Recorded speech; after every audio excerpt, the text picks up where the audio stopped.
As we've been discussing, President Trump had many things to say last night, so CBS News fact-checked his speech. CBS News correspondent Michael George is here with more on the claims the president made about the U.S. economy and his record. Great to see you, Michael. Good morning. So, what was true and what was not really on point? Well, Errol, we've got a lot to break down here. So, in touting his economic accomplishments over the past year, President Trump touched on an issue on the minds of most Americans: inflation. Inflation has stopped. Well, CBS News is rating the president's claim that inflation has stopped as false, and I'll tell you why. The Consumer Price Index shows that annual inflation reached 3% in September, which is the most recent month for available data due to the government shutdown. Now, that's a lot lower than the peak it hit under his predecessor, Joe Biden, but this was the same inflation rate as January when President Trump took office. The Federal Reserve's official inflation target is 2%, which is a benchmark for ensuring economic growth. Now, let's fact-check another claim President Trump made last night that's related to inflation. And for the first time in years, wages are rising much faster than inflation. Well, CBS News is rating the president's claim about wages as partially true. Here's why. In 2023, wages did start to outpace inflation for the first time since 2021.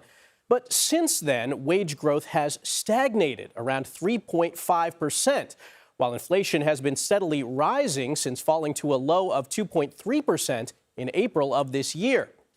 Now, finally, let's see what the president had to say about health care costs. The current Unaffordable Care Act was created to make insurance companies rich. It was bad health care at much too high a cost, and you see that now in the steep increase in premiums being demanded by the Democrats, and they are demanding those increases, and it's their fault. It is not the Republicans' fault. It's the Democrats' fault. It's the Unaffordable Care Act, and everybody knew it. Again, I want the money to go directly to the people so you can buy your own health care. Well, CBS News is rating the president's claim about the Affordable Care Act as misleading. Here's why. While insurance companies have benefited from the Affordable Care Act through subsidies, there's no evidence that the policy was created to make them rich. Moreover, Democrats in Congress proposed a 3-year extension to ACA subsidies that would have prevented insurance premiums from spiking. According to a KFF analysis, recipients of these subsidies are expected to pay 26% more to health insurers when and if they expire at the end of the year.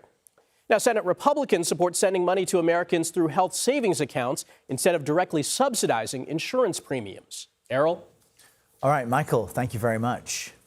Now, our fresh CBS News polling found Americans' views on the economy are not as positive as the president's, as we've been discussing. Take a look at this. Less than a quarter of Americans say their income is keeping up with inflation, and you can see that sentiment's remained pretty steady since February. Anthony Salvanto reports the economic anxiety is making holiday gift giving more of a challenge this year. Throughout the year, people have been telling us in the CBS News poll that they were feeling the pinch of higher prices.